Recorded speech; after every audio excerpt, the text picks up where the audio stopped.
Bonjour, bonjour, j'espère que vous allez bien et je reviens aujourd'hui avec une nouvelle paire de chaussettes. La première, si on veut être honnête par ailleurs, puisque la dernière fois, je ne sais pas si on se souvient, mais c'était davantage des essais pas très concluants. Et donc, cette première paire de chaussettes, parce que oui, j'ai fait les deux, je ne suis pas encore atteinte du syndrome de la deuxième chaussette qui ne se fait jamais. Donc voici ce que ça donne. Alors, pour faire cette chaussette, j'ai encore fait quelques achats. Parce que j'avais envie de suivre déjà au niveau des patrons, un patron de A à Z, parce que je sais qu'il y a beaucoup de ressources sur internet et sur YouTube, mais en fait à chaque fois ça me perdait un peu parce que en fait on commence la pointe avec quelqu'un et puis on va faire le reste et puis en fait combien exactement de points, de mailles je dois faire, etc. etc. Et donc j'avais envie de suivre un patron de A à Z. Évidemment, j'aurais pu me rendre sur Ravelry, mais je crois que je ne comprends pas encore exactement bien le concept de ce moteur de recherche, site website, etc. Donc, je me suis procuré, parce que j'ai craqué sur la couverture, ce livre, donc The Sock Project par Summerly. Alors, je vous le dis tout de suite, ça a été une grande épreuve. Pas forcément erreur, mais épreuve, parce qu'en fait, j'étais toute contente. Je lis un petit peu le début, etc. Franchement, je comprends bien. Je parle correctement anglais, donc ça se passe. Et puis, à un moment donné, je commence à aller dans le patron. Et là, je me dis, mais je ne comprends rien. En fait, lire un patron, mais j'avais déjà eu le cas, dans tous les cas, avec un patron, oui et non, parce que c'était le Musselborgh hat. Je ne sais pas si on se souvient, évidemment, il n'a pas encore été tricoté. Même si j'avais commencé le début, je crois que je vous l'avais montré, mais là, il est clairement en attente. Et en plus, avec les températures qui se réchauffent, autant vous dire que le bonnet n'est pas dans mes priorités. Alors que c'est très bête, parce que vu que là, j'ai mis à peu près 2 mois à faire une paire de chaussettes. Si je veux avoir un bonnet pour octobre, et en plus, apparemment, c'est assez long, franchement, il faudrait que je commence dans 2-3 mois max. Mais en tous les cas, j'avais traduit ce patron en français, etc. Et j'avais bien vu que je comprenais rien à comment était écrit un patron. Mais apparemment, ça ne m'a pas découragée et donc j'ai acheté ça. Donc là, évidemment, c'est pas du tout la faute de ce livre, le patron. Je ne comprenais rien, donc je me suis aidée de pas mal d'internet pour tout traduire. Et en fait, je ne sais pas donc si vous connaissez ce livre ou pas, mais en fait, je trouvais magnifique les associations de couleurs parce que moi, je fais beaucoup de choses, notamment en couture ou même autres, qui sont assez monochromes. Et à part les tissus marinières, mais ça c'est encore un autre délire. Mais en tout cas, je me suis dit que pour les chaussettes, je pouvais commencer à expérimenter des associations de couleurs. Et puis, je trouvais ça quand même fun de se dire que si je tricote mes chaussettes, autant qu'elles soient quand même singulières. Si c'est pour faire totalement quelque chose que je peux acheter dans le commerce. Donc voilà, j'ai complètement craqué. Je vous remonte cette couverture qui est magnifique. Et donc, le but du livre, il est assez simple, c'est-à-dire qu'elle propose 20 modèles. Et le but, c'est d'aller crescendo en difficulté. Donc à la fin, on arrive sur de la dentelle, de la mosaïque, etc. Au milieu, c'est un peu les rangées et tout. Et au début, c'est vraiment comment faire la construction d'une chaussette. Donc la première chaussette, c'est la Basic Socks. Et donc là, on a une chaussette avec un gousset, un talon, talon gousset, pardon. Ensuite, on a des mailles en 2-1. Ce que je n'avais jamais vu avant, et en même temps c'est quand même gros de dire ça parce que j'ai pas vu beaucoup de choses en tricot, mais en tout cas j'ai l'impression qu'à chaque fois que j'ai regardé des tutos sur YouTube, on était plus sur du 2-2 ou sur du 1-1. Et ça a juste la particularité qu'il faut avoir un tour de maille au premier rang évidemment, divisé par 3. Voilà, c'est la seule petite nuance, et puis après on fait soit une augmentation, soit une diminution, et c'est parti. Ensuite, voilà, il y a toutes les tailles, etc. Donc, on vous dit à peu près comment choisir votre taille. Voilà ceci. Alors, moi, évidemment, j'ai commencé par augmenter considérablement la tige. J'aurais pu d'ailleurs faire encore un peu plus, puisque vous voyez, il me reste quand même pas mal de laine, dont cette laine, vous vous souvenez, où j'avais pas vraiment très bien mis en pelote. Mais en fait, vu que cette fois-ci, j'avais décidé de commencer par le haut et d'en faire une à la fois, j'avais peur évidemment de manquer de fil pour la seconde chaussette, ce qui aurait été quand même bête. Mais j'étais ok avec ça parce que je voulais dans tous les cas quelque chose de long, parce que c'est ce que je préfère, je trouve ça cosy. C'est davantage les chaussettes que je porte. En tout cas parce que quand je l'ai commencé, on était encore en hiver et que là, doucement, on glisse vers l'été. Mais c'est pour ça que là, je vous fais un petit spoil, mais là j'ai une autre chaussette en cours qui est en train Elle est en train de bloquer sur mon pied. Et qu'à moitié parce que je ne l'ai pas fini, parce que justement, je veux savoir où est-ce que ça va s'arrêter pour être à la bonne taille exactement, puisque, autre spoiler, normalement c'était un peu plus à la fin que je vous disais ça, mais cette chaussette, j'adore le rendu, etc. J'ai été plus que ravie quand je l'ai fini, j'étais en mode waouh, je sais tricoter une chaussette, et j'étais pas peu fière parce que c'était mes objectifs. On a les objectifs qu'on mérite, hein. Mais c'était un objectif que je m'étais fixé pour 2025 dans mes résolutions de bonne année. Ça pouvait prendre l'année, c'était pas grave, mais en tout cas le but c'était de faire une chaussette, et on est en avril et franchement j'ai réussi un de ces buts, donc je suis trop contente. Néanmoins, donc après je la lave, etc. Je sais pas vraiment si je l'ai bloqué, non, je l'ai juste lavé et séché à plat, mais en fait le fil c'est quand même bien détendu. Et après, je l'ai portée, je me dis quoi? Pourquoi elle est trop grande? J'étais, franchement, pendant 2 jours, j'étais parlé plus de chaussettes, c'est fini. Parce que ça a été, la pilule a été dure à avaler, je vous le dis pas. Néanmoins, je m'y suis je m'y suis faite. Et je les porte un peu pour aller au lit, enfin voilà. Mais je trouve que néanmoins, elles auraient mérité d'être un peu plus serrées. En fait, j'avais pas pris en compte qu'il fallait faire un peu plus court déjà ici en longueur. C'est pour ça que là je suis en train de la bloquer sur mon pied là 2 secondes, parce qu'il est hors de question que je fasse la même erreur 2 fois de suite. Et sinon pour autant, donc moi j'avais fait sur des aiguilles 2,25, j'avais monté 60 mailles.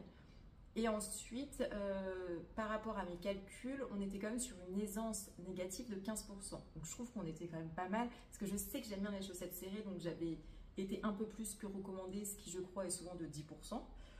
Donc c'est pour ça que, petit aparté, mais pour l'autre chaussette que je suis en train de faire, là je suis partie sur des aiguilles de 2 mm. Oh, je vais encore faire une aparté, mais sachez que j'ai craqué et que je me suis acheté le mini kit Xiaogu, parce qu'en fait je me suis dit, donc les mini qui commencent à 2. Non, il est encore plus petit, donc ça commence à 2 et ça finit à 3,25. En fait, je me suis dit, dans tous les cas, j'arriverai à le revendre sans trop de pertes si jamais vraiment le tricot, j'accroche pas. Et si j'accroche, franchement, je vais pas continuer à acheter des paires d'aiguilles à chaque fois. Parce que même là, j'en ai ressenti le besoin avec celle-ci. Donc, vu que la première, j'ai trouvé que c'était pas forcément assez serré. Après, j'ai été voir qu'on pouvait faire les cottes en 1/4 d'aiguille en moins. Donc, je vous disais, la première, elle était en 2,25 pendant tout. Et la seconde, j'ai fait les cotes en 2. Et après, j'ai continué en 2,25 tranquillement. Et je reviens. Est-ce que je reviens à celle-ci? Non, ça sera un autre sujet. Donc, voilà la tige. Ensuite, nous passons au talon à gousset. Je suis assez fière, hein, c'est pour ça que je vous montre près. Par contre, il peluche un peu, alors que, ok, je l'ai porté la chaussette, mais pas tant que ça, et tout peluche un peu. Ça m'énerve. Est-ce que c'est le lot des chaussettes?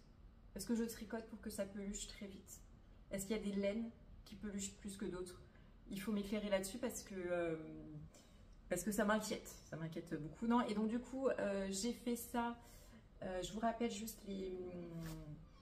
Je m'éparpille, je suis désolée, mais j'ai tellement de choses à dire en peu de temps, donc c'est parti. Ça, c'est la Lazy Lion, donc les chevaux que je vous avais déjà montré donc pour le corps. Alors, je vous avoue, quand j'ai commencé à faire ça, j'adore le rendu, attention.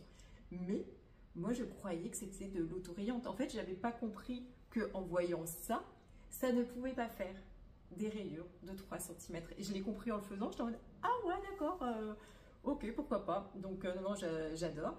Mais peu importe. Après, je suis passée donc sur de l'écru. Est-ce que je l'ai avec moi? Celui-ci, donc c'est Jawol écru, que j'ai fait avec du fil renforcé également. Donc, c'est un peu plus dur à faire dans le sens où il y a quand même un peu plus d'épaisseur de fil à tourner, etc.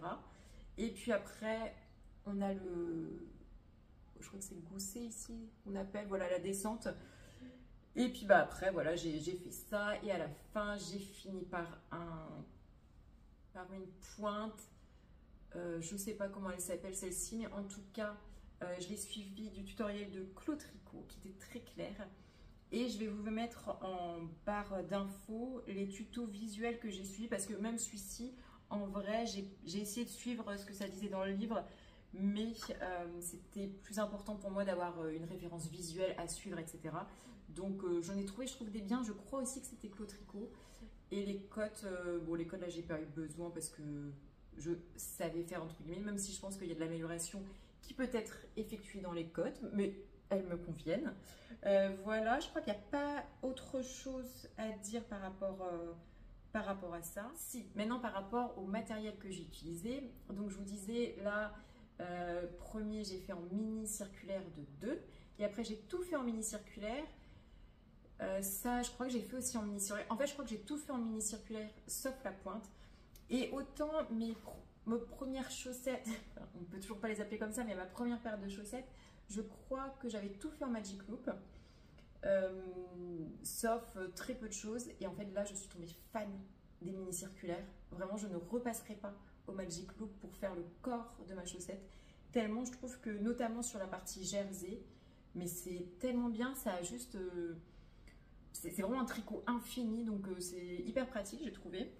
D'autant plus à transporter, je trouve ça également hyper pratique dans les transports. Voilà, il n'y a pas la chose. Et puis en plus, quand on fait une chaussette, bon, j'ai jamais tricoté d'autres choses, mais le rond se termine quand même assez rapidement, donc il faut refaire la manipulation. Ce qui en soi n'était pas trop gênant quand, un, je connaissais rien d'autre, mais deux, ça me crée des échelles. Alors je sais qu'il y a également des techniques pour ne pas avoir d'échelles, techniques que j'ai évidemment essayées, mais je pense que je n'ai pas encore compris la petite subtilité qui m'empêcherait d'avoir ces échelles. Et sinon, par rapport par rapport au mini circulaire, j'ai également testé autre chose. Parce que en fait, je ne sais pas pourquoi, je vois pas mal de tutos où ils font à l'anglaise. Et moi, je tricote à la continentale. Et en fait, je me suis dit que j'avais envie de tester à l'anglaise. Et donc, sur une des deux chaussettes, j'ai tout fait à l'anglaise. Et maintenant, j'ai commencé donc ma deuxième vraie paire de chaussettes. Et maintenant, je fais tout à l'anglaise. Je trouve ça plus pratique, plus minimaliste, plutôt que de mettre le fil comme ça. Mais néanmoins, je dis ça, mais dès qu'on revient à des choses qui me semblent plus complexes, notamment tout le talon ou la pointe, je repasse totalement en faisant cette méthode-là. J'ai même essayé un peu le flicking de la main droite, juste parce que en fait, j'ai pas de préférence en vrai pour une des méthodes en particulier, mais c'est juste que je voulais essayer davantage avant de me dire que tiens, je m'en tiens qu'à une seule méthode et c'est celle-ci et ça sera comme ça. Surtout qu'en fait, on disait que la méthode de cette main-là, on peut avoir des maux de dos, des maux de cervicales, etc. Et franchement, je suis déjà assez sujette à ça. Donc je me suis dit, si je pouvais essayer de m'aider. Et en une chaussette, globalement, je me suis habituée à tricoter avec le doigt gauche. Et en même temps, je pense que c'est d'autant plus facile pour moi parce que je tricote tellement depuis peu de temps qu'en fait, c'est pas comme si j'avais des automatismes très ancrés de la main droite. Donc, mon cerveau a dû se dire, franchement, tu sais, quitte à se galérer, essaye de l'autre côté aussi. Franchement, on ne sait pas. Donc voilà. Par contre, en tricotant du côté gauche, du doigt gauche, je me suis rendu compte quand même que ma tension, elle était plus du tout la même et que ça rendait quelque chose de beaucoup plus lâche, ce qui ne me va pas forcément, mais je me dis que je peux travailler là-dessus, peut-être pour resserrer davantage la tension ou aller sur une aiguille en moins. D'ailleurs, ce que j'ai fait, et j'hésite même là, parce que là, je suis passée sur le corps à 2, sur le corps entier, et je me dis, mais est-ce que je passerai pas à du 1,75? Et les aiguilles commencent quand même à être très petites, on voit que ça se monte moins vite, mais c'est pas non plus, c'est pas désagréable, donc à voir. Et en même temps, je n'ai pas la 1,75 dans, je n'ai pas ça dans mon kit acheté, donc je pense qu'on va quand même s'arrêter à 2 et on va voir comment ça va fonctionner. Mais c'est parce que j'ai d'autres questions sur 2 et ça viendra plus tard. Reprenons sur cette chaussette, est-ce que j'ai encore des choses à dire? Alors, par rapport au talon à gousset, écoutez, j'ai fait aucune modification. Je ne sais pas si j'ai un fort pied de cou, si j'en ai un faible. Donc, pour l'instant, j'ai l'impression que ça me convient. Et je trouve cette petite construction beaucoup plus saillante, en tout cas, que celle que j'avais essayé des German Short Row. Je crois que ça se dit comme ça. Ou des rangs raccourcis à l'allemande, en fait je peux le faire en français plutôt, mais du coup ça me laisse pas de trous, je trouve ça sympa, j'ai pas trouvé ça plus compliqué d'ailleurs que les rangs raccourcis à l'allemande. Alors après, est-ce que le fait que je m'habitue à tricoter, donc de ce fait tout devient plus facile, c'est complètement possible. Parce que là par exemple, je me souviens quand j'ai tricoté la première chaussette, la plupart du temps je me retrouvais, par exemple je faisais 60 rangs, et 60 mailles, pardon, et 5 rangs plus tard, j'étais à 63 mailles ou à 55, quoi. Je me demande qu'est-ce que j'ai fait, parce qu'en fait, je prenais souvent 2 ensemble ou j'en dédoublais. Et là, c'est des erreurs qui ne m'arrivent plus. On croise les doigts parce que, voilà. Aussi, certainement, parce que je tricote plus lâche avec le côté gauche, et sûrement parce que j'ai quand même gagné en expérience, et sûrement parce qu'il y a peut-être un peu de chance, ou que justement, au bout d'un moment, cette erreur-là, c'est trop débutant, on ne le fait pas. Parce que j'imagine bien qu'on ne doit pas recompter ses rangs pour juste s'assurer qu'ils sont normaux quand on est en train de faire une bande de jersey pendant 10 cm. Quoi. Donc, voilà pour ça. Sinon, je me suis renseignée. Parce que, et si vous avez des suggestions là-dessus, je suis plus que preneuse. En fait, la première chose, c'est que j'aimerais bien, pas cette chaussette-là, mais une autre, monter la tige davantage parce que je voudrais encore des chaussettes plus hautes. Parce que celles-ci, finalement, elles sont mi-hautes, mais quand je dis haute, c'est on y va à la moitié du mollet, facile. Et la question, c'est est-ce que déjà on augmente le nombre de rangs, ce qui pourrait paraître logique, mais de combien? Juste de 4 mailles, genre en haut 4 mailles, et puis on finit par faire des diminutions à un moment donné. Ensuite, est-ce que il faut que je fasse le deuil de on ne peut pas avoir des chaussettes qui se maintiennent en place puisqu'il n'y a pas de fibre élastique dedans, ou alors il faut que je fasse beaucoup de côtes tout le temps, limite toute ma tige en côte pour que justement je puisse avoir de l'élasticité. Mais sinon, je me suis renseignée sur d'autres techniques, alors je vais vous dire ce que c'est parce que je les ai un peu oubliées. Soit mettre du fil élastique pour tricoter ensemble.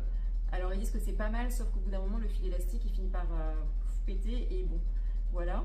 Sinon, mettre du fil élastique après coup pour permettre d'élastiquer les côtes. Si quelqu'un a tenté ça et si vous avez une ressource, franchement je veux bien voir parce que la ressource que j'ai, je vous la mettrai aussi, mais c'est un pas à pas en photo. C'est pas mal, c'est toujours beaucoup mieux que rien, mais moi ça me parle pas trop, j'avoue, j'ai besoin de voir une personne le faire. Ah oui, je l'ai quand même écrit, mais après j'avais marqué jarretière.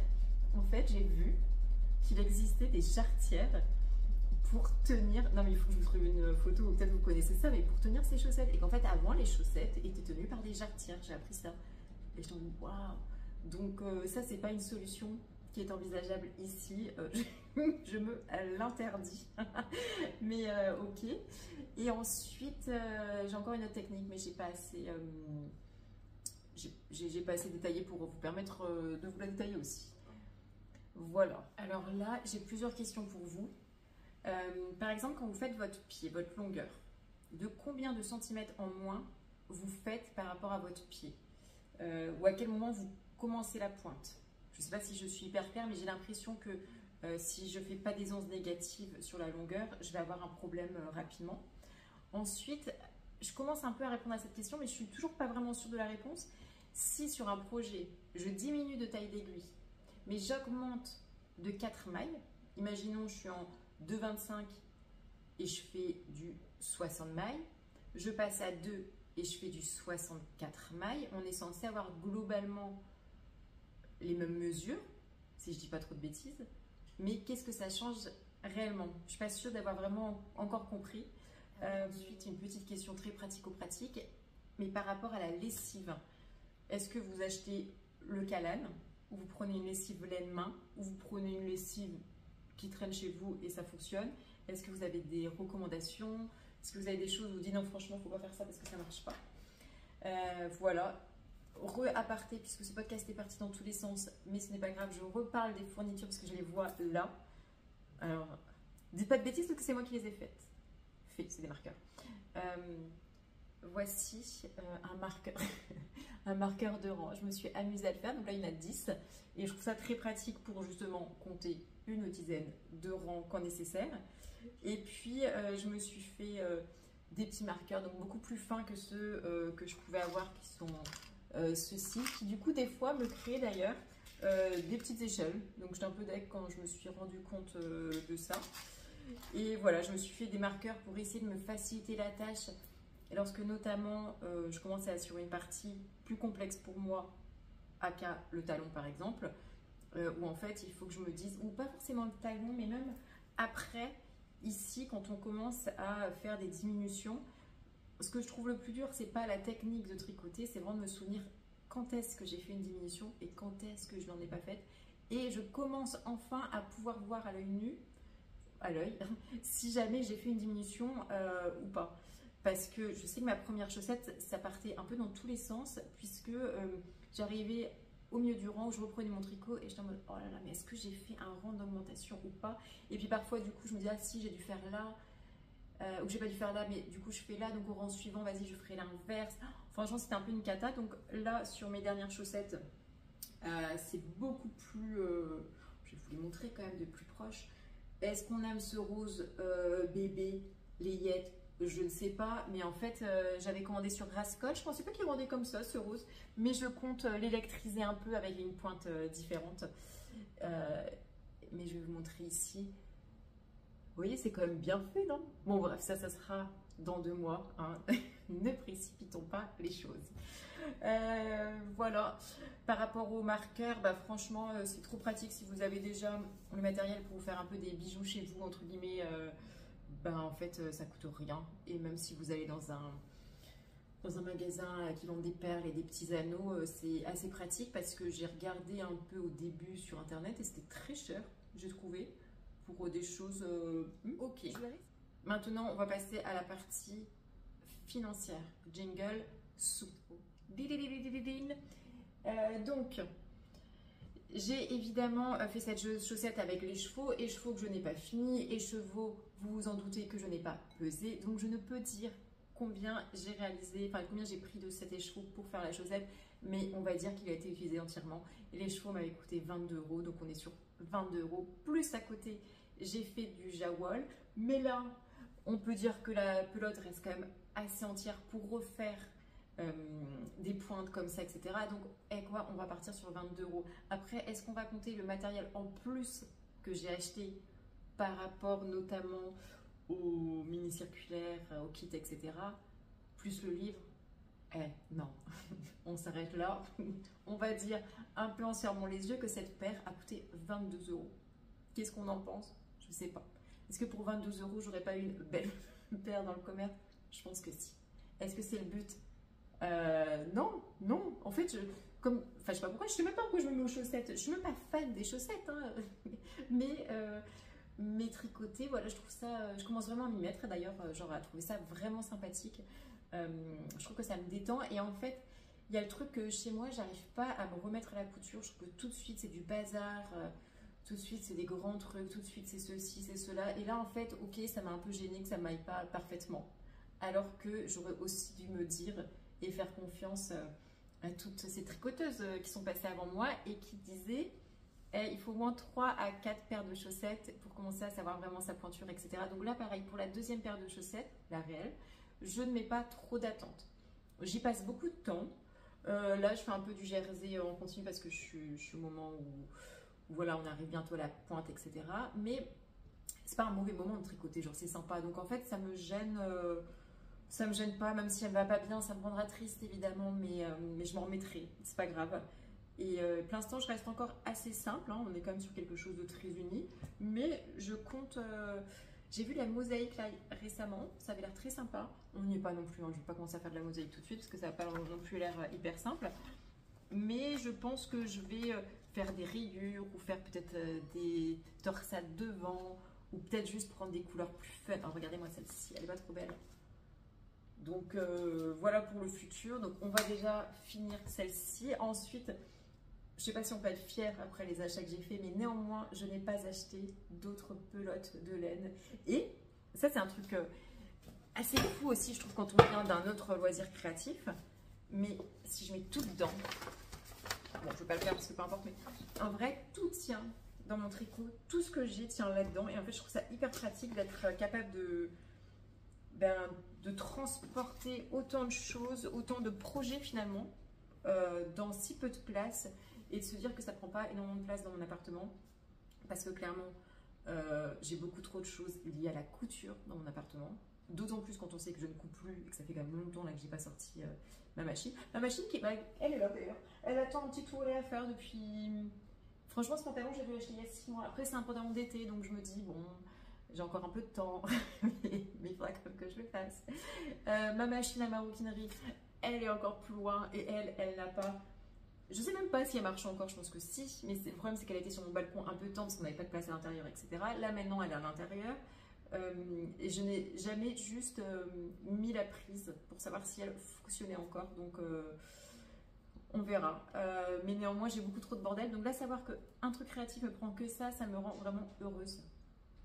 J'ai cru qu'il y avait quelqu'un, j'ai eu peur, mais c'est ma machine à laver. Voilà, ce podcast est terminé et j'espère que ce n'est pas parti trop dans tous les sens à certains moments, mais en fait le problème c'est que quand je finis un projet depuis trop longtemps et que je mets du temps à filmer, ça ne va pas. Donc écoutez, la prochaine fois j'essaierai d'être plus régulière. En tout cas, merci beaucoup pour tous vos retours.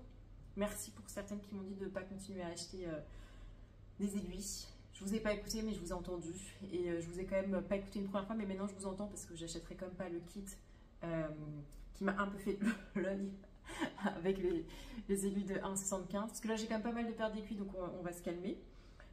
Sinon, si jamais vous avez quelques réponses à mes questions par rapport à la lessive, par rapport est-ce que vous diminuez, etc. etc.